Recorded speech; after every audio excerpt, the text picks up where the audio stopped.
नमस्ते दोस्तों, स्वागत है आत्मबोध वार्ता पर। आज हम आपको ले चलेंगे एक ऐसी कहानी में जो केवल कहानी नहीं, एक दर्पण है हमारी सोच, हमारे समाज और हमारे आत्मबोध का। ये कहानी है 5 द्वीपों की, जहाँ शांति से शुरू हुई यात्रा संघर्ष से होकर अंततः आत्मज्ञान पर पहुंची। तो अंत तक बने रहिए, क्योंकि अंत वही है जहाँ सत्य प्रकट होता है। वीडियो पसंद आए तो लाइक, सब्सक्राइब और बेल आइकन जरूर दबाएं।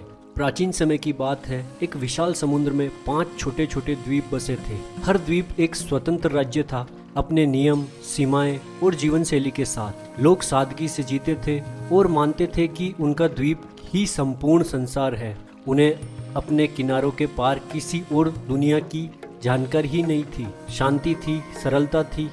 धीरे धीरे समय बीता और प्रगति की हवा चली, नावें बनी, संचार के साधन विकसित हुए और रहस्य खुलने लगे। द्वीपवासियों को ज्ञात हुआ उनके जैसे और 4 राज्य भी है। व्यापार शुरू हुआ, संवाद बढ़ा, दोस्ती बढ़ी, दूरी कम हुई, शारीरिक भी और भावनात्मक भी। ये खोज और एकता का स्वर्णिम युग था। लेकिन जब चेतना बाहर फैलती है, भीतर की एकता खो सकती है। हर द्वीप एक अलग संत को पूजता था, जिन्हें वे परमात्मा मानते थे। धीरे धीरे ये भक्ति अहंकार में बदल गई। हमारा संत ही सच्चा परमात्मा है। प्रत्येक राज्य यही कहने लगा और वही प्रेम अब ईर्ष्या और युद्ध में बदल गया। परमात्मा के नाम पर द्वीप बढ़ गए। इसी बीच दूर हिमालय की बर्फीली चोटियों पर एक महान ऋषि गहरे ध्यान में लीन थे। तप की अग्नि में तपे हुए उनके अंतर्मन ने इस धरती के कंपन को अनुभव किया। उन्हें 5 राज्यों के बीच बढ़ते हुए संघर्ष और भ्रम का बोध हुआ। उनका हृदय व्याकुल हो उठा।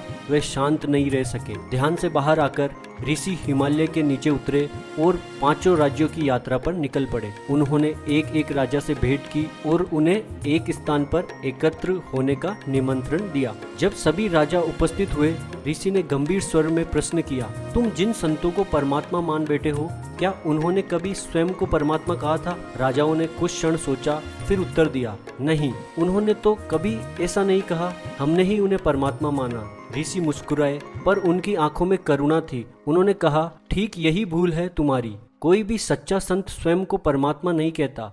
वे तो परमात्मा में विलीन हो जाते हैं, एकाकार हो जाते हैं। इसलिए तुम्हें उनमें और परमात्मा में कोई भेद दिखाई नहीं देता। उन्होंने स्वयं को केवल परमात्मा का संदेशवाहक कहा, क्योंकि वे जानते थे कि वे माध्यम है, स्रोत नहीं। तुमने उनके प्रकाश को देखा, पर उस स्रोत को भुला दिया जहाँ से वह प्रकाश आया था। यही भ्रम तुम्हारे संघर्ष की जड़ है।